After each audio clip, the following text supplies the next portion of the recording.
శాంతి భద్రతలకు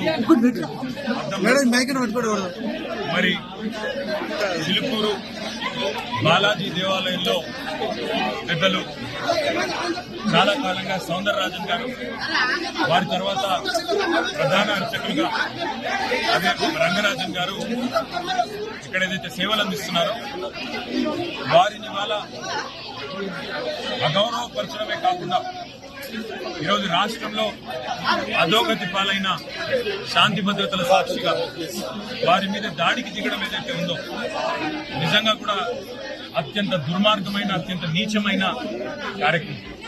ఇది ఎవరు చేసినా, ఏ పేరిట చేసినా, ఏ ఎజెండాతో చేసినా శాంతి భద్రతల విషయంలో మాత్రం ఉక్కు పాదంతో వ్యవహరించాల్సిన బాధ్యత రాష్ట్ర ప్రభుత్వం మీదనే ఉంటుంది. ఇవాళ భగవంతుడి సేవలో నిమగ్నమయ్యే పెద్దలు రంగరాజన్ గారు, సౌందరరాజన్ గారి కుటుంబం పరిస్థితి ఈ విధంగా ఉంది అంటే మరి రాష్ట్రంలో శాంతి భద్రతలు ఎంత అధ్వానంగా ఉన్నాయో దీన్ని బట్టి చెప్పవచ్చు.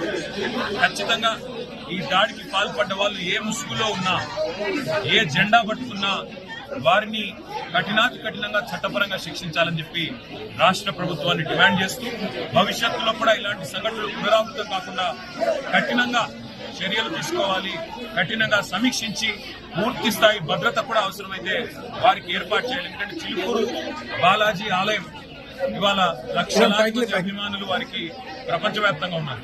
అట్లాంటి చిలుకూరు బాలాజీ ఆలయానికి మరి గొప్పగా సేవలు అందిస్తున్న ఆ కుటుంబాన్ని సౌందరరాజన్ గారు కానీ, రంగరాజన్ గారు కానీ వారిని అవమానించడం అంటే నిజంగా కూడా ఆ స్వామి వారి భక్తులను అవమానించడమే, ఒక దైవ భక్తులను అవమానించడం అంటే దేవుణ్ణి కూడా అవమానించినట్టే. కాబట్టి తక్షణమే ఈ విషయంలో కఠినాతి కఠినంగా భవిష్యత్తులో మళ్ళీ ఇట్లాంటి పునరావృతం కాకుండా చర్యలు తీసుకోవాలని ప్రభుత్వాన్ని డిమాండ్ చేస్తా ఉన్నాం.